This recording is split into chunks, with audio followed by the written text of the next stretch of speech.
دنیا کی سب سے انوکھی اور عجیب و غریب بادشاہت، جس سلطنت کا بادشاہ ہواؤں میں سفر کیا کرتا تھا،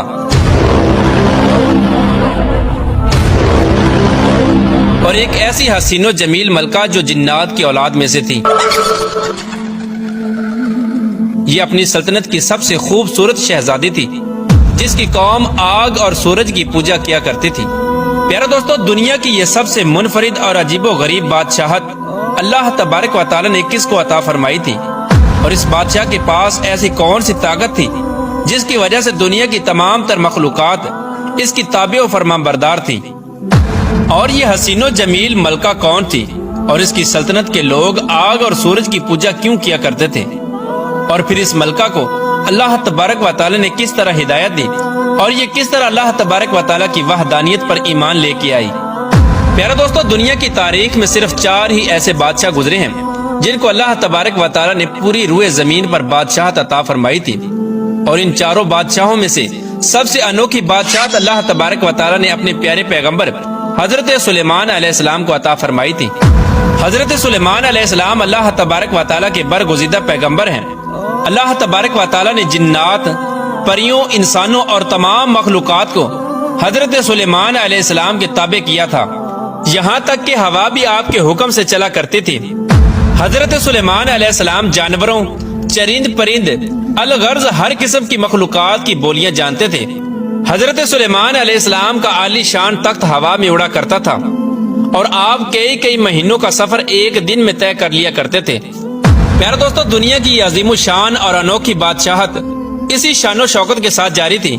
کہ ایک دن حضرت سلیمان علیہ السلام اپنے لشکر کے ہمراہ کسی سفر پر روانہ ہوئے۔ سفر کے دوران تمام تر مخلوقات حضرت سلیمان علیہ السلام کی خدمت میں مختلف قسم کی ڈیوٹیاں سر انجام دیتی تھی۔ حضرت سلیمان علیہ السلام کے اس لشکر کے اندر جنات، پریاں اور ہر قسم کی مخلوقات موجود تھی، اور اسی لشکر کے اندر ایک خاص قسم کا پرندہ بھی تھا جو حضرت سلیمان علیہ السلام کا چہیتا پرندہ تھا۔ اس کی ڈیوٹی یہ تھی کہ جہاں کہیں بھی حضرت سلیمان علیہ السلام کا لشکر رکتا تو یہ پرندہ حضرت سلیمان علیہ السلام کے لیے زمین کے اندر سے پانی تلاش کرتا تھا، تاکہ حضرت سلیمان علیہ السلام اس پانی سے وضو فرما سکے اور اس پانی سے باقی تمام تر ضروریات کو پورا کیا جا سکے۔ یہ پرندہ جس کا نام ہدہد تھا، اس کی نظر کے اندر اللہ تبارک و تعالی نے اس قدر طاقت رکھی تھی کہ یہ پرندہ ہوا میں اڑتے ہوئے زمین پر نگاہ کر کے پانی کو تلاش کر لیتا تھا، اور جہاں کہیں بھی پانی موجود ہوتا وہیں پر حضرت سلیمان علیہ السلام کا لشکر پڑاؤ کرتا۔ حضرت سلیمان علیہ السلام کے پاس ایک ایسی انگوٹھی تھی جس کے اوپر اللہ تبارک و تعالیٰ کا اسم اعظم کنندہ تھا، جس کی وجہ سے تمام تر مخلوقات حضرت سلیمان علیہ السلام کی تابع اور فرمان بردار ہو گئی تھی۔ پیارے دوستو، اس جاری سفر کے دوران حضرت سلیمان علیہ السلام اور ان کے لشکر نے ایک مقام پر پڑاؤ کیا، اور وہاں پر پانی کی ضرورت پیش آئی، تو حضرت سلیمان علیہ السلام نے اپنے چہیتے پرندے یعنی ہدہد کو طلب کیا تاکہ وہ پانی تلاش کریں، لیکن ہدہد وہاں پر موجود نہ تھا۔ یہ پرندہ اپنی ڈیوٹی سے غائب تھا۔ چنانچہ حضرت سلیمان علیہ السلام جلال سے فرمانے لگے کہ اگر آج ہدہد نے اپنے غائب ہونے کی قابل قبول وجہ نہ بتائی تو آج میں اس کو سخت سزا دوں گا۔ چنانچہ ابھی کچھ دیر ہی گزری تھی کہ اسی دوران ہدہد حضرت سلیمان علیہ السلام کی بارگاہ میں حاضر ہوا، اور حضرت سلیمان علیہ السلام کے جلال کو دیکھ کر ان سے معذرت کرنے لگا۔ تو حضرت سلیمان علیہ السلام نے ہدہد سے پوچھا کہ تم کہاں غائب تھے؟ تو ہدہد نے حضرت سلیمان علیہ السلام کی بارگاہ میں عرض کی، یا نبی اللہ، آج میں آپ کے لیے ایک عجیب و غریب خبر لایا ہوں۔ حضرت سلیمان علیہ السلام کے دریافت کرنے پر ہدہد نے بتایا کہ میں آج ایک عجیب و غریب ملک میں گیا جہاں ایک حسین و جمیل ملکہ حکومت کرتی ہے جس کا نام بلقیس ہے۔ اس سلطنت کے لوگوں کو اللہ تبارک و تعالیٰ نے بے شمار نعمتوں سے نوازا ہے، لیکن اللہ تبارک و تعالیٰ کی بے شمار نعمتوں کے باوجود بھی وہ لوگ آگ اور سورج کی پوجا کرتے ہیں، اور اس خوبصورت حسین و جمیل ملکہ بلقیس کا ایک عالی شان تخت بھی ہے جو 30 گز لمبا اور چوڑا ہے، جس پر خوبصورت ہیرے، موتی اور جواہرات جڑے ہوئے ہیں۔ ہدہد نے حضرت سلیمان علیہ السلام کی بارگاہ میں عرض کی، یا نبی اللہ، ان تمام تر نعمتوں کے باوجود شیطان نے ان لوگوں کو برے اعمال کے اندر مبتلا کیا ہوا ہے، اور وہ لوگ اللہ تبارک و تعالیٰ کی وحدانیت کو چھوڑ کر شرک کے اندر مبتلا ہیں، اور پوری قوم گمراہی کے اندھیرے میں ڈوبی ہوئی ہے۔ چونکہ حضرت سلیمان علیہ السلام اللہ تبارک و تعالیٰ کے برگزیدہ پیغمبر تھے، جب انہوں نے یہ بات سنی کہ وہ قوم اللہ تبارک و تعالیٰ کے سوا کسی اور کی پوجا کرتی ہے، تو حضرت سلیمان علیہ السلام نے ان کو دعوت حق دینے کا فیصلہ کیا اور اس ملک کی ملکہ کے نام ایک خط لکھا۔ اس خط کے اندر حضرت سلیمان علیہ السلام نے تحریر فرمایا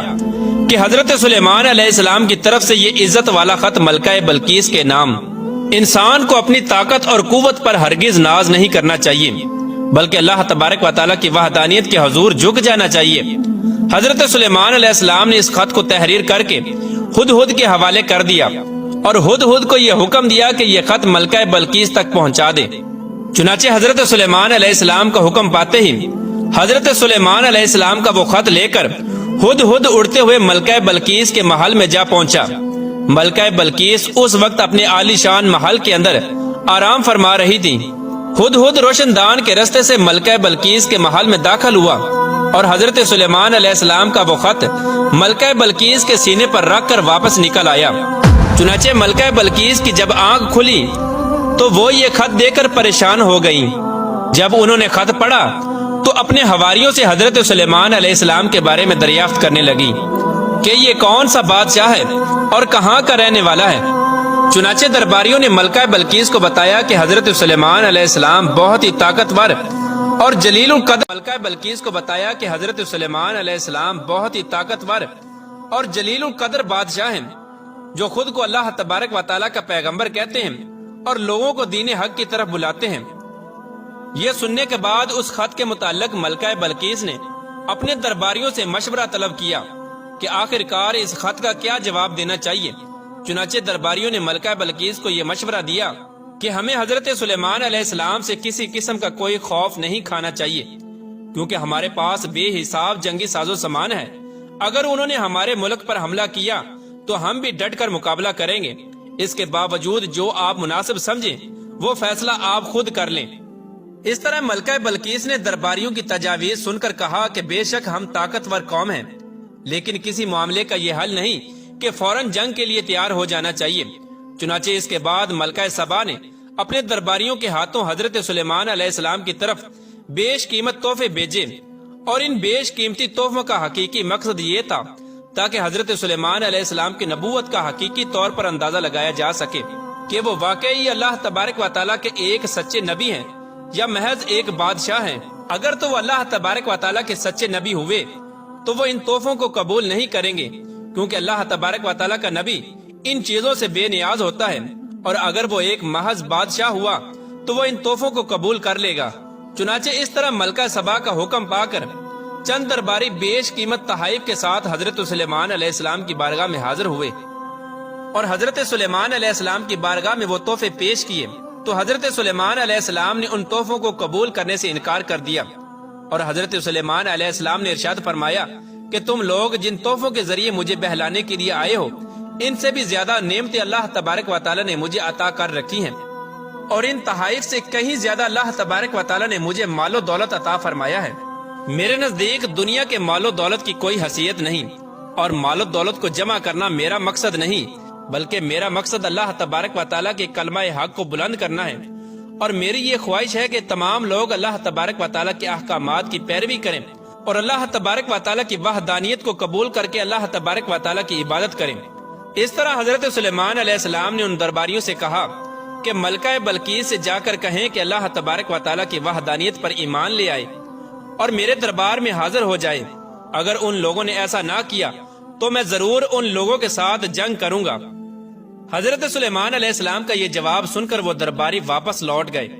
اور جا کر ملکہ بلقیس سے حضرت سلیمان علیہ السلام کی شان و شوکت کے بارے میں بتایا۔ ان درباریوں کی یہ بات سن کر ملکہ بلقیس بہت ہی زیادہ فکر مند ہوئی اور ایک بہت بڑے لشکر کو لے کر حضرت سلیمان علیہ السلام کی طرف روانہ ہو گئیں۔ ادھر جب حضرت سلیمان علیہ السلام کو ملکہ بلقیس کی آمد کا علم ہوا تو حضرت سلیمان علیہ السلام نے اپنے تمام درباریوں سے پوچھا کہ تم میں سے کون ہے جو ملکہ بلقیس کا تخت ملکہ بلقیس کے پہنچنے سے پہلے پہلے یہاں پر لا سکتا ہے؟ تو اس وقت حضرت سلیمان علیہ السلام کی محفل میں موجود ایک جن نے کہا کہ حضور، میں دربار کا وقت ختم ہونے سے پہلے پہلے ملکہ بلقیس کے تخت کو آپ کی خدمت میں لا سکتا ہوں۔ تو حضرت سلیمان علیہ السلام نے فرمایا کہ نہیں، مجھے ملکہ بلقیس کے آنے سے پہلے پہلے وہ تخت چاہیے۔ حضرت سلیمان علیہ السلام کی یہ بات سن کر تمام درباری خاموش ہو گئے۔ اس وقت آپ کی محفل میں موجود اللہ تبارک و تعالیٰ کے ایک برگزیدہ بندے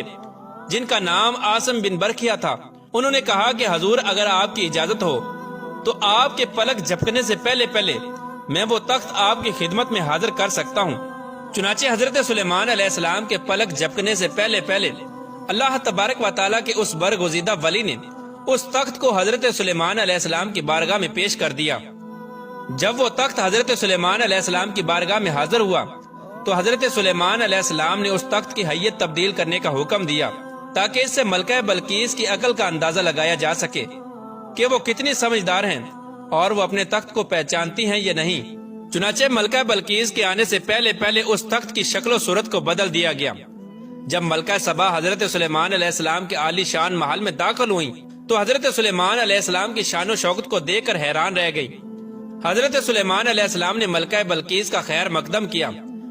ملکہ بلقیس حضرت سلیمان علیہ السلام کے حسن اخلاق سے بے حد متاثر ہوئیں۔ ملکہ بلقیس کے سامنے جب وہ تخت پیش کیا گیا تو ملکہ بلقیس نے اپنے تخت کو فوراً پہچان لیا اور حضرت سلیمان علیہ السلام سے کہنے لگی یہ تو میرا تخت ہے،